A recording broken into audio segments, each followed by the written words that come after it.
in your opinion, what are the key skills and competencies that leaders should possess to create a thriving organizational culture?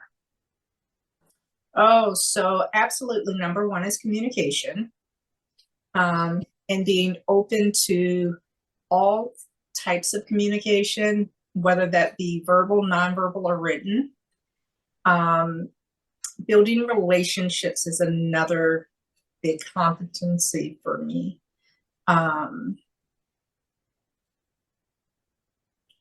Let's see, I have a couple in my head. And I think understanding the business, so some type of business acumen, because you don't have to be the smartest apple in the bunch, but you should have a good overall knowledge of what the company stands for and what the direction they're going as a leader. So I'll say those are probably my top three, would be communication in all types, meaning written, verbal, and nonverbal, building relationships, and business acumen. Yeah. Right. Okay. Yeah, that makes a lot of sense. So if at any time, because I do this myself pretty constantly, it was like, oh yeah, I thought of another one. Please jump in and let me know, because, you know, the more we can share, the more we can both learn, and everybody who's watching this can learn too.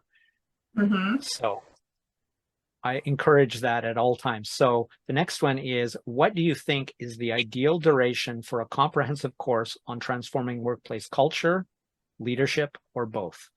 The amount of time. So I feel like maybe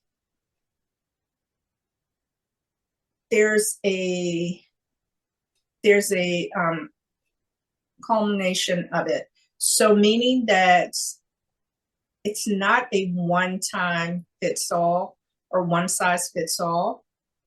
So a part of building that culture means that depending on your experience and level, for some, it may be 6 hours. For others, it may be 6 months. So I don't know if I have a set number, because I think it depends on experience and your learning capacity. And so when I say learning capacity, I mean, maybe it's 6 hours, but that 6 hours is over a 6-month period, because you need to take this hour, or you need to take 30 minutes, take it in 30-minute increments, and apply the knowledge you learned. So it's going to take you 6 months. Or you can come and sit with me for 6 hours in one day, and because of your experience, because of your learning style, then you are a better leader after that. For some, you need 6 hours every week for 6 months to get your whole life together.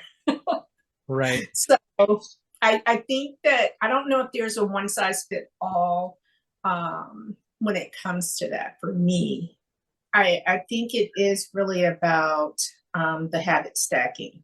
So what you do often gets repeated. So I do think it's best if you are able to see it, do it, repeat. See it, do it, repeat. So yeah, I agree with that. And that looks different. Again, I believe that looks different because of where you are in your leadership level, how your learning looks. And even when I say 6 hours, I don't know if I could take it. I've been a coach and a facilitator and adult learning specialist for a long time. And I don't know if I could talk to you or be with you for 6 hours straight without, those breaks. It's like, no. But if you cannot use it, it is useless. The difference between understand, don't memorize. Yeah, I love that so much, Tim, because as you're speaking, I'm thinking about how I typically want to have an example. And you're right, most of the time, it's you just repeating back my example in a different way. Now, Yes. I think I pay attention to your tone, your body language, and everything to know that, okay, are you trying to, snow me one, because For you're sure. just kind of, or did that really stick with you? Like, did I make a sticky statement that this really resonates with you? And you Hmm. can tell by the way that they respond.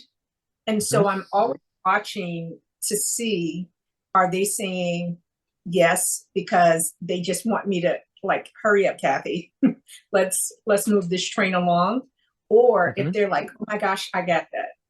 And so my teaching style is, I want to move past those parts you get so that we have more time for those areas that I know you're not going to get, that we need to spend a little more time on.